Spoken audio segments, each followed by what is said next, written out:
हाय दोस्तों, कैफे अनिल पाठशाला पे आपका स्वागत है। आज हम पढ़ेंगे दुर्घटना, एक्सीडेंट। दोस्तों ये बहुत इम्पोर्टेंट क्वेश्चन है, इंटरव्यू बेस्ड भी क्वेश्चन है, काफ़ी इंटरव्यू में पूछा जा चुका है। दोस्तों दुर्घटना क्या होती है? नियोजित और अनियंत्रित घटना जो किसी को भी चोट या घाव दे सकती है या पूंजी या संपत्ति को हानि पहुंचा सकती है, दुर्घटना कहलाती है। दोस्तों मैंने कुछ नोट में बताए हैं दुर्घटना से बचने के लिए। नोट इसमें पहला है, सभी कारीगर इस तरफ शुरू से ध्यान और सुरक्षात्मक ढंग से काम करने की आदत बनाएं तो दुर्घटनाओं से बचा जा सकता है। कार्य को सुरक्षित ढंग से करना ही कार्य करने की सर्वोत्तम विधि है। नोट दूसरा है, प्राकृतिक आपदा को छोड़कर सभी दुर्घटनाएं सुरक्षा नियमों का उल्लंघन करने पर घटती है। हर दुर्घटना का परिणाम है जान माल का नुकसान होना। दोस्तों इसमें नोट तीसरा है हमारा, एक दुर्घटना बिना सोची बिना रोकी जा सकने वाली घटना है। बी नोटेड, मतलब हम जानते हैं सुरक्षा हटी दुर्घटना घटी। ये वाक्य हम लोग बहुत बोलते हैं। कहने का मतलब ये है इसका नोट में कि दुर्घटना कैसे घटती है, मतलब किसी भी काम को यदि बिना हम सोचे बिना किसी को रोके यदि उस काम को कर रहे हैं तो घटना घट सकती है यदि वहाँ पे खतरे की संभावना है तो। दोस्तों अब हम पढ़ेंगे कारखाने में होने वाली दुर्घटनाओं का कारण। दोस्तों ये बहुत इम्पोर्टेंट है, काफ़ी परीक्षाओं में भी पूछे जा चुके हैं इनसे क्वेश्चन, और भी कंपनियों में से रिलेटेड भी ये क्वेश्चन इससे बनते हैं। पहला है इसमें, कार्य करने की ठीक विधि न अपनाना, यानी कार्य करने की ठीक विधि आप नहीं अपनाएंगे तो भी दुर्घटना घट सकती है। दूसरा है इसमें, कार्य करते समय लापरवाही बरतना, यदि आप लापरवाही बरतोगे तब भी दुर्घटना घट सकती है। और तीसरा है, कार्य में अरुचि या अज्ञानता का होना, यानी काम करते समय आपका मन नहीं लग रहा है और उसके बारे में नॉलेज नहीं है तब भी आपका दुर्घटना घट सकती है। चौथा है, मानसिक स्थिति अथवा घर की दशा ठीक ना होना, यानी आप मानसिक स्थिति सही नहीं है, आप घर के बारे में सोच रहे हैं तो ये सही नहीं है। वर्कशॉप में आपको मानसिक दशा आपकी ठीक होनी चाहिए और घर का टेंशन नहीं लेना चाहिए। अगला है ई, कार्य को जल्दी समाप्त करने की इच्छा। कभी क्या होता है, हमें कहीं जल्दी से निकलना रहता है, जाना रहता है, तो हम काम जल्दी समाप्त करने के लिए काम थोड़ा जल्दी करते हैं, तो ये सही नहीं है, इससे भी दुर्घटना हो सकती है। ज़्यादातर घटना इससे घट जाती हैं कभी। अगला है, औजारों का उचित प्रयोग न करना। दोस्तों कभी कभी हमने देखा है कि कभी कभी ठोकने के लिए हथौड़े का यूज होता है, तो लोग हथौड़े की जगह छैनी से लगते हैं ठोकने, तो इससे चोट लगने की संभावना बढ़ जाती है। इसलिए उचित काम के लिए उचित औजार का प्रयोग करें। अगला है, गतिशील पुर्जों पर गार्ड का प्रयोग न करना। दोस्तों कभी कभी हमने देखा है ग्राइंडर से काम करते वक्त लोग गार्ड को निकाल देते हैं, लेकिन ऐसा नहीं करना चाहिए। कभी यदि आप ब्लेड टाइट नहीं किए हैं तो उससे आपको चोट लगने की संभावना रहती है। इसलिए मशीन पर काम करते समय उचित औजार के यहाँ गार्ड का प्रयोग करें। अगला है, पुर्जे को सही स्थान पर न रखना। दोस्तों पुर्जों को सही स्थान पर रखना होता है, जैसे गार्ड का जहाँ पे लगाना है तहाँ पे लगाओ। कभी कभी लोग उल्टा लगा देते हैं, तो इस चीज़ को ध्यान देना है कि पुर्जे को सही स्थान पर रखें आप। अगला है, मशीन तथा औजारों की दफ़ा अच्छी होनी चाहिए। दोस्तों यदि हम काम कर रहे हैं तो औजार और हमारा जो मशीन है वो सही रहना चाहिए। ऐसा ना हो कि उसमें गियर फंसे या उसके कटन औजार घिसे हों जिससे वो सही से ना काटे, तो ये चीज़ हमारा अच्छी होनी चाहिए उसकी दफ़ा। अगला है, औजारों को मशीन पर सही ढंग से न बांधना। तो दोस्तों ये भी बहुत ध्यान से देना। कभी कभी आप लोग जैसे देखते हो कि ग्राइंडर वाइंडर चलाते हो या हेक्सा ब्लेड चलाते हो, तो इसको सही से टाइट करें, अर्थात वो जाप को सही से नहीं काटेगा या तो इससे आपको चोट भी लग सकती है। अगला है, पूर्ण ज्ञान के बिना मशीन चलाना। दोस्तों जब तक आपको उसके बारे में मशीन के बारे में नॉलेज ना हो तब तक आप उसे न चलाओ, या किसी अनुदेशक या शिक्षक की या सुपरवाइज़र की देख रेख में ही आप उसे चालू करें। अगला है, बिजली की तार एवं अन्य फिटिंग के साथ छेड़छाड़ नहीं करना। दोस्तों ये चीज़ ध्यान देना, कभी छेड़छाड़ मत करना, जिससे भी आपको भी चोट लग सकती है या करंट से दुर्घटना हो सकती है। अगला है, सुरक्षा एवं सावधानियों का ज्ञान न होना। यदि सुरक्षा और सावधानियों का ज्ञान नहीं रहेगा तो आप ऐसे ही छेड़छाड़ करोगे, इसलिए सुरक्षा एवं सावधानियों का ज्ञान आपको होना बहुत आवश्यक है। यदि नहीं होगा तो आपका एक्सीडेंट होने की संभावना ज़्यादा रहेगी। दोस्तों अब पढ़ेंगे हम सेफ्टी। सेफ्टी क्या होता है? देखिए, व्यक्तियों और संपत्ति या पर्यावरण को चोट, हानि और खतरे की घटना या जोखिम को कम करने के उद्देश्य से कार्यों, प्रक्रियाओं या उपकरणों को नियंत्रित करने वाला सिद्धांत या विनियम है। अब पढ़ेंगे हम सुरक्षा के प्रकार। दोस्तों सुरक्षा के प्रकार से क्वेश्चन बहुत बनता है कि दोस्तों इनमें से आपको ये बताइए कि कौन सा निजी सुरक्षा है। तो इनमें आपको ऑप्शन में ऐसे पूछेगा, तो आप जब तक उसके बारे में नहीं जानोगे तब तक क्वेश्चन के आंसर का सही अनुमान नहीं लगा पाओगे। तो दोस्तों हम पढ़ेंगे टाइप ऑफ सेफ्टी में पहला है निजी सुरक्षा। तो दोस्तों इसमें निजी सुरक्षा में है हमारा, काम करते समय आपको एकाग्रता रहनी चाहिए। इस सही का मतलब है कि रहना चाहिए, और गलत का मतलब ये नहीं रहना चाहिए, जो क्रॉस का सिंबल बना है। तो एकाग्रता मतलब काम करते समय एकाग्रता रखें, और काम करते समय अंगूठी, कड़ा, टाई और ढीले वस्त्र का प्रयोग न करें। दोस्तों काम करते समय हमें पीपीई ज़रूर पहने। दोस्तों ये बहुत बार पूछा जाता है, इंटरव्यू में भी पूछा जाता है, कभी कभी तो एग्ज़ाम में भी पूछ देते हैं पीपीई का फुल फॉर्म क्या होता है। तो पीपीई का फुल फॉर्म होता है हमारा पर्सनल प्रोटेक्टिव इक्विपमेंट होता है। दोस्तों यहाँ पे मैंने पर्सनल प्रोटेक्टिव इक्विपमेंट दिया है।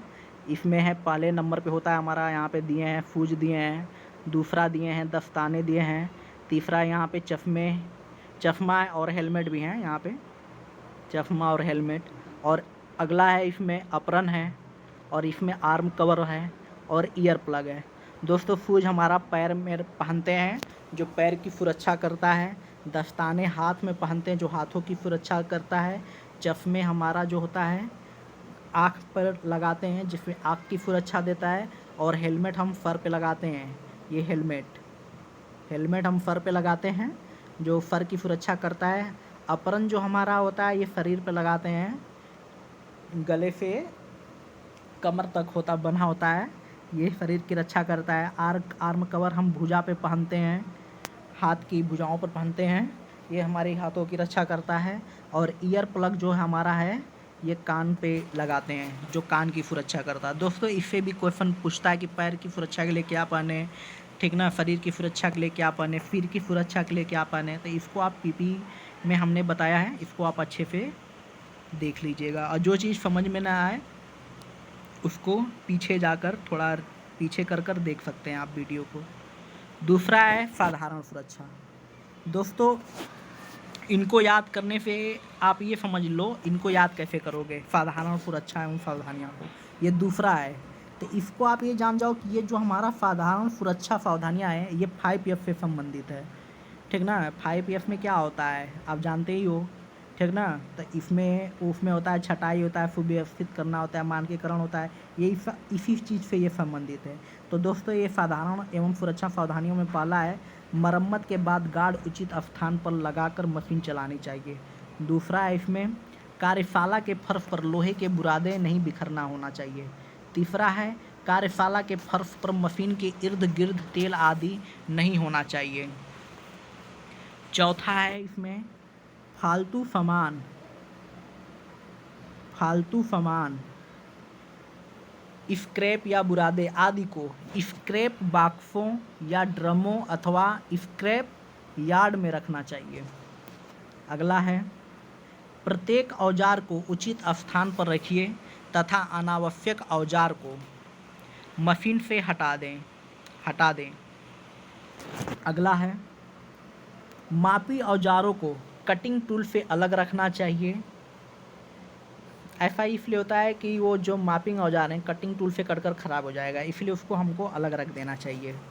अगला है इसमें, कार्य के बाद औजारों को साफ कर तथा तेल लगाकर उचित स्थान पर रखना चाहिए, जिससे हमारे औजार ख़राब नहीं होते हैं, न जंग लगते हैं तेल लगा कर रखने पे। अगला है, जब क्रेन से उठा रहे हों तो नीचे नहीं खड़ा होना चाहिए। ये सेफ्टी में आता है दोस्तों, क्योंकि यदि आप खड़ा हो रहे हो, यदि अचानक हुक टूट गया या खुल गया तो जिससे आपको गंभीर चोटें लग सकते हैं, जिसमें आपके के साथ साथ जान माल के साथ साथ आपकी जान को भी खतरा रहता है। अगला है, मशीन को बंद करने के बाद ही हाथ लगाएं। कभी कभी लोग चलती मशीनों को हाथ से रोकते हैं, ऐसा मत करिएगा कभी। चलती मशीन पर वोट लगाकर नहीं खड़ा होना चाहिए। कभी कभी देखते हैं दोस्तों, चलती मशीनों को लोग टेक लगाकर या हाथ से पैर से लगाकर खड़े होते हैं, लेकिन ऐसा नहीं करना चाहिए, चोट लग जाती है। देखो जी, दूसरा टाइप ऑफ सेफ्टी में दो तो हो गया, निजी सुरक्षा हो गया और एक सुरक्षा और सावधानियाँ हो गया, और ये तीसरा है मशीन सुरक्षा। दोस्तों तीसरा सुरक्षा को आप कैसे याद रखोगे? यह चलती मशीन या मशीन चलाने से संबंधित है, ठीक ना दोस्तों? तो इसे आप याद करो। पहला है, मशीन पर कार्य करने से पहले पूर्ण ज्ञान होना चाहिए आपको। मतलब कोई भी मशीन हो, आप उसको चलाने से पहले या तो पहले से आप चलाए होगे तभी ना उसके बारे में ज्ञान होगा, थोड़ा मोड़ा तभी ना आप चला रहे हो, तो वो चीज़ आपके पास होनी चाहिए। यानी मशीन को चलाने से पहले उसके बारे में आप जानते हो, यानी उसके बारे में आपको ज्ञान हो, तब आप चलाओ। दूसरा है, मशीन को चलाने से पहले साफ करके तेल ग्रीस देकर नट बोल्ट टाइट करें। तीसरा है, चलती मशीन की गाड़ियाँ, मतलब जो व्हील्स लगे रहते हैं, उनको आप नहीं बदलना चाहिए चलती मशीन पर। अगला है, चलती मशीन को छोड़कर नहीं जाना चाहिए। दोस्तों आप यदि वर्कशॉप में काम कर रहे हो तो चलती मशीन को छोड़कर नहीं जाना चाहिए। अगला है, बिजली चले जाने पर मशीन को बंद कर दो। अगला है, जैसे दोस्तों आप अपने घर पे बिजली चली जाती है तो पंखे लाइट बंद कर देते हो, वैसे ही हमें बिजली चले जाने पर मशीन को भी बंद कर देना चाहिए। अगला है, मशीन को अपना अंग मानकर छेड़खानी न करें। दोस्तों ऐसा इसलिए न करें क्योंकि वो हमारी पूंजी है, उसी से हैं हम पैसे कमाते हैं, हमारा परिवार चलता है। अगला है, चलती मशीन पर जाब का माप न ले, चोट लग सकती है आपको। अगला है, मशीन सेट करने के बाद कट लगाने से पहले हाथ से चलाकर देख लें। अगला है, पेपर, फ्लैटर व प्लेनर एक टेबल पर कोई औजार नहीं रखना चाहिए। यानी जो पेपर और हमारा फ्लैटर होते हैं के जो टेबल होते हैं उन पर हमें कोई औजार नहीं रखना चाहिए। अगला है, मशीन को बंद करने के बाद ही कभी हाथ से नहीं रोके। अगला है, कार्य शुरू करने से पहले टूल को मजबूती से बांधें और चेक करें। आगे बढ़ते हैं दोस्तों हमने ये जो आपको पढ़ाया है दुर्घटना और सेफ्टी के बारे में पढ़ाया है, इससे कुछ हमने क्वेश्चन प्रीवियस पेपर से निकाले हैं, इनको हम सॉल्व करेंगे। इसमें हमारा दोस्तों पहला क्वेश्चन है, निम्नलिखित में से कौन सा कारण दुर्घटना का कारण नहीं है? एक मिनट दोस्तों इसमें पहला क्वेश्चन है, निम्नलिखित में से कौन सा कारण दुर्घटना का कारण नहीं है? तो दोस्तों इसमें पहला है खतरे के प्रति असावधानी, दूसरा है लापरवाही, तीसरा है सुरक्षा का आदर और चौथा है उपकरणों का गलत प्रयोग। तो दोस्तों इसमें हमारा आंसर हो जाएगा इसमें सुरक्षा का आदर, यानी ये हमारा ऑप्शन नंबर सी सही है। क्वेश्चन नंबर दूसरा है, स्वास्थ्य से संबंधित सुरक्षा के लिए प्रयोग करते हैं। तो दोस्तों इसमें एग्जॉस्ट फैन है, सीलिंग फैन है, फिल्ट्रेशन रेफ्रिजरेटर है और उपरोक्त में से कोई नहीं। तो दोस्तों इसमें हमारा ऑप्शन नंबर सी हो जाएगा। आगे बढ़ते हैं। नेक्स्ट क्वेश्चन है हमारा,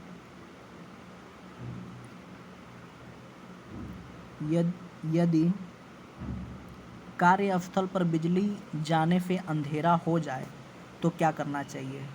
तो दोस्तों हमें भगदड़ नहीं मचाना है, ये और है वैकल्पिक रोशनी का प्रबंध करें, बाहर निकलना हो तो सीढ़ियों का प्रयोग करें। यानी दोस्तों इसमें हमारा ये तीनों सही है और यहाँ पे चौथा ऑप्शन है उपरोक्त सभी, तो ये हमारा ऑप्शन नंबर डी हो जाएगा, यानी हमारे सारे सही हैं। अगला क्वेश्चन है दोस्तों, निम्न में से कौन औद्योगिक खतरे एवं दुर्घटना के कारण बनते हैं। तो इसमें है पहला ऑप्शन है शोर व कंपन, दूसरा है खराब लाइट व खराब वायु आगमन, तीसरा है उष्मा तथा आर्द्रता और चौथा है हमारा उपरोक्त सभी। तो दोस्तों इसमें कह रहा है औद्योगिक खतरे एवं दुर्घटना के कारण बनते हैं। तो भाई शोर शराबे जो कंपन होते हैं उनसे तो होते ही हैं, खराब लाइट और खराब वायु के आगमन से भी होते हैं और उष्मा और आर्द्रता के कारण भी होते हैं। तो दोस्तों यहाँ पर भी हमारा ऑप्शन नंबर डी हो जाएगा, यानी सारे ऑप्शन सही हैं।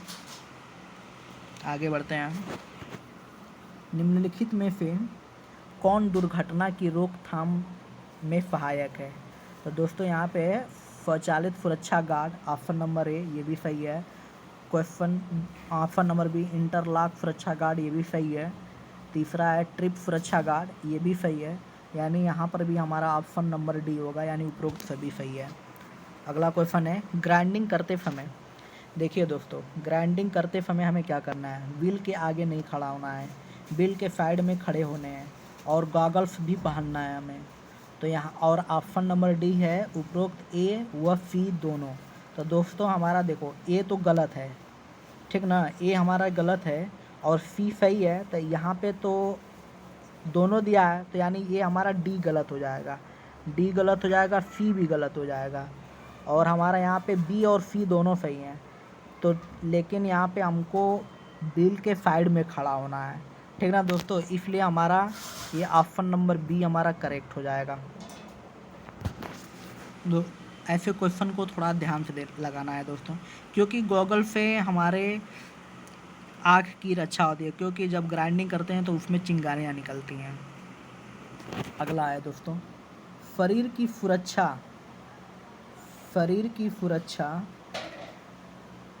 के लिए प्रयोग करते हैं। तो दोस्तों शरीर की सुरक्षा के लिए हम ओवरऑल का भी प्रयोग करते हैं, ग्लव्स का भी प्रयोग करते हैं और अप्रन का भी प्रयोग करते हैं।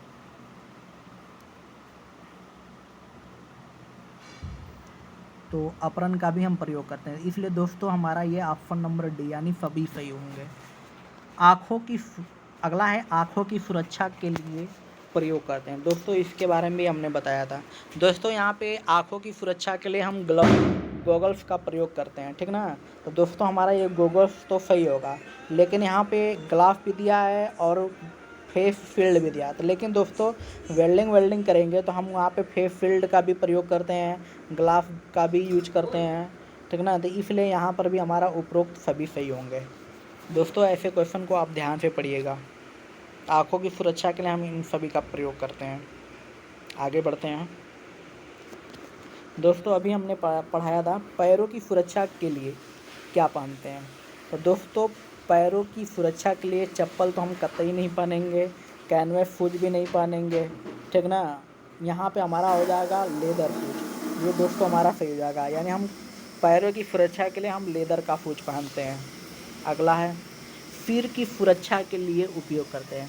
तो दोस्तों मैंने बताया था हेलमेट, लेकिन दोस्तों यहाँ पे आप क्वेश्चन को आंसर को ध्यान से लगाना, ऐसे क्वेश्चन इसमें मिलते हैं क्योंकि ये टेक्निकल है। यहाँ पे देखो हार्ड हेलमेट का भी हम प्रयोग करते हैं और हेलमेट का भी प्रयोग करते हैं, ठीक ना। तो यहाँ पे हमारा ऑप्शन नंबर बी हो जाएगा, ये कैप का हम यूज नहीं करते हैं जी, यहाँ हमारा ऑप्शन नंबर डी सही हो जाएगा। आगे बढ़ते हैं दोस्तों, हमने एक यहाँ पे बॉयलर का क्वेश्चन दे दिया है, ठीक ना। ये भारतीय बॉयलर अधिनियम 1923 लागू होता है। तो दोस्तों ये जो हमारा भारतीय बॉयलर अधिनियम है ये 100 लीटर से अधिक क्षमता वाले बॉयलर पे लागू होता है। दोस्तों ये हमारा सेफ्टी और दुर्घटना से क्वेश्चन थे, मैंने बनाए थे और ऊपर मैंने सेफ्टी और दुर्घटना के बारे में पढ़ाए हैं। यदि हमारा वीडियो आपको कैसा लगा आप लोग ज़रूर कमेंट कर बताएं, और हमारा वीडियो आप लोग को बहुत अच्छा लगा हो तो चैनल को सब्सक्राइब करें और लाइक करें, वीडियो को लाइक करें।